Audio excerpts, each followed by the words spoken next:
March 19ನೆಯ ತಾರೀಕು ಗುರುವಾರದ ದಿನ ಯುಗಾದಿ ಹಬ್ಬ ಬಂದಿದೆ. ಈ ದಿನದಂದು ನಿಮ್ಮ ಮನೆಯ ಮುಖ್ಯ ದ್ವಾರಕ್ಕೆ ಈ ಒಂದು ಅದ್ಭುತವಾದ ವಸ್ತು ಕಟ್ಟಿದರೆ ವರ್ಷ ಪೂರ್ತಿ ಮನೆಗೆ ಸಂಪೂರ್ಣ ಗುರುಬಲ ಸಿಗುತ್ತೆ. ಅಖಂಡ ಯಶಸ್ಸು, ನಿರಂತರ ಧನಾಗಮನ ಮನೆಗೆ ಆಗುತ್ತದೆ. ಧನಾಕರ್ಷಣೆ ಮಾಡುವ ಈ ವಿಶೇಷ ವಸ್ತು ಯಾವುದು, ಯಾವ ರೀತಿಯಾಗಿ ಯಾವ ನಿರ್ದಿಷ್ಟ ಸಮಯದಲ್ಲಿ ಈ ವಸ್ತುವನ್ನು ಮನೆಯ ಬಾಗಿಲಿಗೆ ಕಟ್ಟಿದರೆ ಸರ್ವಗ್ರಹಗಳ ಸಮೇತ ಮಹಾಲಕ್ಷ್ಮಿ ಕೃಪೆ ನಿಮ್ಮ ಮನೆಗೆ ಉಂಟಾಗುತ್ತೆ ಅಂತ ಇವತ್ತಿನ ಈ ವಿಡಿಯೋದಲ್ಲಿ ಸಂಪೂರ್ಣವಾಗಿ ತಿಳಿಸಿಕೊಡ್ತೀವಿ. ಬನ್ನಿ, ಈ ಒಂದು ವಿಡಿಯೋಗಾಗಿ ಸಾಕಷ್ಟು ಜನ ಕಾಯ್ತಾ ಇದ್ರಿ. ಈ ಒಂದು ರೆಮಿಡಿ ಮಾಡಿ ನಮ್ಮ ಚಾನಲ್ನ ಸಬ್ಸ್ಕ್ರೈಬರ್ಸ್ಗಳು ಈಗಲೂ ವಿಶೇಷ ಶುಭ ಲಾಭಗಳನ್ನು ಕಾಣ್ತಾ ಇದ್ದಾರೆ. ಪ್ರತಿ ವರ್ಷ ನಾವು ತಿಳಿಸಿಕೊಡುವ ಈ ನಿಯಮವನ್ನು ಯುಗಾದಿಯ ದಿನ ಪಾಲಿಸಿ ಕಠಿಣ ಸಂಕಷ್ಟದಲ್ಲಿ ಇದ್ದ ಮನೆಯಲ್ಲಿ ನಿತ್ಯ ಸಂತಸ, ಐಶ್ವರ್ಯ ತುಂಬಿ ತುಳುಕುತ್ತಿದೆ. ಯುಗಾದಿಯ ದಿನ ನೂತನ ವಸ್ತ್ರ ಧರಿಸಿ ದೇವರ ಪೂಜೆ ಮಾಡಿ ಬೇವು ಬೆಲ್ಲ ತಿಂದು ಹಬ್ಬವನ್ನು ಆಚರಿಸುವುದು ಎಷ್ಟು ಮುಖ್ಯವೋ ಮನೆಯ ಬಾಗಿಲಿಗೆ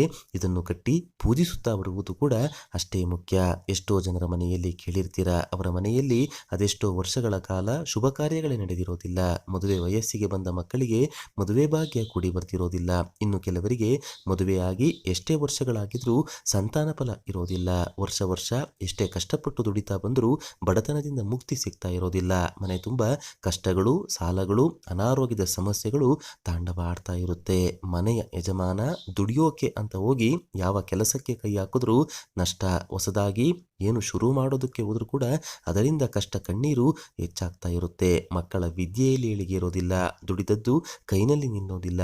ಹೀಗೆ ಒಂದಲ್ಲ ಒಂದು ಸಂಕಷ್ಟಗಳು ಇದ್ದೇ ಇರುತ್ತೆ. ಈ ಎಲ್ಲ ಕಣ್ಣೀರು ದುಃಖದಿಂದ ಹೊರಬರೋದಕ್ಕೆ ಈ ಮಾರ್ಚ್ 19ನೆಯ ತಾರೀಕು ಯುಗಾದಿಯ ದಿನ ಸೂರ್ಯ ಹುಟ್ಟುವ ಮುನ್ನವೇ ಎದ್ದು ಈ ವಿಶೇಷ ಕೆಲಸವನ್ನ ಮಾಡ್ಕೊಳ್ಬೇಕು. ನಿಮ್ಮ ಮನೆಗಳಲ್ಲಿ ದೊಡ್ಡವರು, ಹಿರಿಯರು ಅಂತ ಯಾರು ಇರ್ತೀರಾ, ಅಣ್ಣ ಆಗಿರ್ಬೋದು, ಅಕ್ಕ, ಅಪ್ಪ, ಅಮ್ಮ ಆಗಿರ್ಬೋದು, ವಯಸ್ಸಾದ ಹಿರಿಯರಾಗಿರ್ಬೋದು, ಹೀಗೆ ನಿಮ್ಮ ಮನೆಗಳಿಗೆ ದೊಡ್ಡವರು ಅಂತ ಯಾರಿರ್ತಾರೋ ಅವರು ಈ ಒಂದು ಕೆಲಸವನ್ನ ಮಾಡಬೇಕಾಗುತ್ತೆ. ಏನ್ ಮಾಡಬೇಕು, ಈ ಯುಗಾದಿ ಹಬ್ಬಕ್ಕೂ ಮುನ್ನ ಚೆನ್ನಾಗಿ ಇರುವಂತಹ ಅರಿಶಿಣದ ಕೊಂಬುಗಳನ್ನ ಮನೆಗೆ ತಂದು ಇಟ್ಕೊಂಡಿರಬೇಕು. ಸಮಸಂಖ್ಯೆಯಲ್ಲಿ ಅರಿಶಿಣದ ಕೊಂಬುಗಳನ್ನ ಮನೆಗೆ ತಂದಿರಬೇಕು. ಯುಗಾದಿಯ ದಿನ ಬ್ರಾಹ್ಮಿ ಮುಹೂರ್ತದಲ್ಲಿ ಈ ಅರಿಶಿಣದ ಕೊಂಬುಗಳನ್ನು ತೋರಣದ ಹಾಗೆ ಅರಿಶಿಣದ ದಾರವನ್ನ ಬಳಸಿ ಕಟ್ಟಿಕೊಳ್ಳಬೇಕು. ಇಲ್ಲಿ ತೋರಿಸುತ್ತಿರುವ ಹಾಗೆ ಹೂವು ಕಟ್ಟುವ ರೀತಿ ಒಂದು ಅರಿಶಿಣ ಕೊಂಬಿಗೂ ಮತ್ತೊಂದು ಅರಿಶಿಣದ ಕೊಂಬಿಗೂ ಸ್ವಲ್ಪ ಅಂತರವನ್ನ ಬಿಟ್ಟು ಅರಿಶಿಣದ ಕೊಂಬಿನ ತೋರಣವನ್ನ ತಯಾರು ಮಾಡಿಕೊಳ್ಬೇಕು. 2, 4, 8, 10, 12, 16 ಹೀಗೆ ಸಮಸಂಖ್ಯೆಯಲ್ಲಿ ಅರಿಶಿಣದ ಕೊಂಬುಗಳು ನೀವು ತಯಾರು ಮಾಡುವಂತಹ ತೋರಣದಲ್ಲಿ ಇರಬೇಕು. ಮನೆಯ ಮುಖ್ಯ ಬಾಗಿಲಿಗೆ ಸರಿ ಹೊಂದುವಷ್ಟು ದಾರವನ್ನ ಮೊದಲೇ ಅಳತೆ ತೆಗೆದುಕೊಂಡು ಆ ದಾರದ ಸಹಾಯದಿಂದ ತೋರಣ ತಯಾರು ಮಾಡಿಕೊಳ್ಳಿ. ನಂತರ ನಿಮ್ಮ ಎರಡೂ ಕೈನಲ್ಲಿ ಈ ತೋರಣವನ್ನು ಹಿಡಿದುಕೊಂಡು ಈ ರೀತಿಯಾಗಿ ಸಂಕಲ್ಪ ಮಾಡಿಕೊಳ್ಳಿ. ವರ್ಷದ ಮೊದಲ ದಿನವಾದ ಯುಗಾದಿ ಎಂದು ಈ ತೋರಣವನ್ನು ನಾನು ಮನೆಗೆ ಕಟ್ತಿದ್ದೀನಿ. ಈ ತೋರಣದ ಶಕ್ತಿಯು ನಮ್ಮ ಮನೆ ಒಳಗೆ ಯಾವುದೇ ನಕಾರಾತ್ಮಕ ಶಕ್ತಿಗಳು, ದುಷ್ಟಶಕ್ತಿಗಳು, ನೆಗೆಟಿವ್ ಶಕ್ತಿಗಳು ಪ್ರವೇಶ ಮಾಡದಂತೆ ತಡೆಯಬೇಕು. ಈ ಶಕ್ತಿಶಾಲಿ ಅರಿಶಿಣದ ತೋರಣದ ಕೆಳಗೆ ಓಡಾಡುವಂತಹ ನಮ್ಮ ಕುಟುಂಬದವರಿಗೆ ಗುರುವಿನ ರಕ್ಷಣೆ ಸದಾ ಇರಬೇಕು.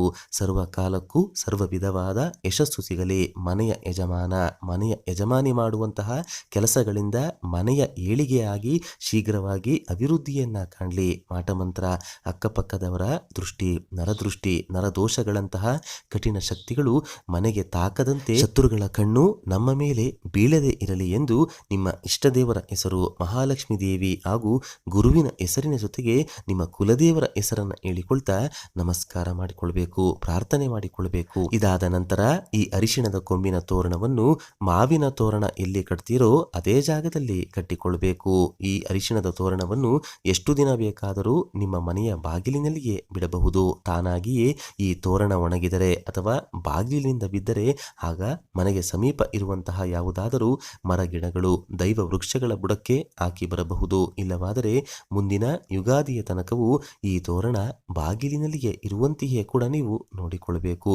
ಈ ತೋರಣವನ್ನು ಕೇವಲ ಮನೆಯ ಮುಖ್ಯ ಬಾಗಿಲಿಗೆ ಅಷ್ಟೇ ಅಲ್ಲದೆ ನಿಮ್ಮ ಮನೆಯ ದೇವರ ಕೋಣೆಗೂ ಕೂಡ ಕಟ್ಟಿಕೊಳ್ಳಬಹುದು. ಸಾಧ್ಯವಾದರೆ 2 ಅರಿಶಿಣದ ಕೊಂಬಿನ ತೋರಣ ತಯಾರು ಮಾಡಿಕೊಂಡು ಎರಡೂ ಕಡೆಗೂ ಕೂಡ ಕಟ್ಕೊಳ್ಳಿ. ಈ ತೋರಣದ ಶಕ್ತಿ ಯಾವ ರೀತಿಯಾಗಿ ಕೆಲಸ ಮಾಡುತ್ತೆ ಅಂತ ನಿಮ್ಮ ಅನುಭವಕ್ಕೆ ಪ್ರತಿನಿತ್ಯವೂ ಬರುತ್ತೆ. ಮನೆಗೆ ಶುಭ ಫಲಗಳನ್ನು ತರುವಂತಹ ಈ ಅರಿಶಿಣದ ತೋರಣವು ವೈಜ್ಞಾನಿಕವಾಗಿಯೂ ಕೂಡ ಮನೆಗೆ ಕ್ರಿಮಿ ಕೀಟಗಳು ಪ್ರವೇಶ ಮಾಡದಂತೆ ತಡೆಯುತ್ತೆ. ಶಾಸ್ತ್ರದ ರೀತಿಯಲ್ಲೂ ವೈಜ್ಞಾನಿಕ ರೀತಿಯಲ್ಲೂ ಮನೆಗೆ ಈ ತೋರಣದಿಂದ ಖಂಡಿತವಾಗಿ ಲಾಭವಿದೆ. ಯಾರಿಗಾದರೂ ವಿದ್ಯೆಯಲ್ಲಿ ಪ್ರಗತಿ ಸಾಧಿಸಲು ಗುರುಬಲ ಇರಬೇಕು, ಉದ್ಯೋಗದಲ್ಲಿ ಜಯವನ್ನ ಕಾಣಲು ಗುರುಬಲ ಬೇಕೇ ಬೇಕು, ಮದುವೆ ಭಾಗ್ಯ ಸಂತಾನ ಫಲಕ್ಕೂ ಗುರುಬಲ ಇರಲೇಬೇಕು, ಜೀವನದಲ್ಲಿ ಅಖಂಡ ಯಶಸ್ಸು ಕಾಣಲು ಗುರುವಿನ ಬಲ ರಕ್ಷಣೆ ಇರಬೇಕು. ಅರಿಶಿಣಕ್ಕೆ ಅಧಿಪತಿಯಾರು ಗುರು. ಆದ್ದರಿಂದ ದೈವಬಲ ಗುರುಬಲದಿಂದ ವರ್ಷಪೂರ್ತಿ ನೀವು ಮಾಡುವ ಕೆಲಸದಿಂದ ಅದೃಷ್ಟವನ್ನ ಹೊಂದಲು ಈ ತೋರಣವನ್ನು ಮನೆಯ ದೇವರನ್ನ ನೆನೆದು ಮನೆಗೆ ಕಟ್ಟಿಕೊಳ್ಳಿ. ಸಾಲಗಳು ಬೆಟ್ಟದಷ್ಟಿದ್ದರೂ ಮನೆಗೆ ನಿರಂತರ ಧನಾಗಮನವಾಗಿ ಸಾಲದಿಂದ ಮುಕ್ತಿ ದೊರೆತು ಬಂಗಾರ ಪ್ರಾಪ್ತಿಯಾಗಿ ಉತ್ತಮ ಆರೋಗ್ಯ ಯಶಸ್ಸು ಈ ತೋರಣದಿಂದ ಮನೆಗೆ ಸಿಗುತ್ತದೆ. ಮಹಾಲಕ್ಷ್ಮಿ ಸ್ವರೂಪವಾದ ಅರಿಶಿಣದ ತೋರಣದ ಈ ಮಾಹಿತಿ ನಿಮಗೆ ಇಷ್ಟವಾದರೆ ಜೈ ಶ್ರೀ ಮಹಾಲಕ್ಷ್ಮಿ, ಜೈ ಶ್ರೀ ಗುರುದೇವ ಅಂತ ಬರೆದು ಈ ವಿಡಿಯೋನ ಪ್ರತಿಯೊಬ್ಬರಿಗೂ ಶೇರ್ ಮಾಡಿ. ಮುಂದಿನ ಬಾರಿ ಮತ್ತೊಂದು ವಿಶೇಷ ದೈವ ಮಾಹಿತಿಯೊಂದಿಗೆ ನಮ್ಮ ದೇಗುಲ ದರ್ಶನ ಕರ್ನಾಟಕ ಚಾನಲ್ ಮೂಲಕ ಭೇಟಿಯಾಗೋಣ. ಧನ್ಯವಾದ ಸ್ನೇಹಿತರೆ.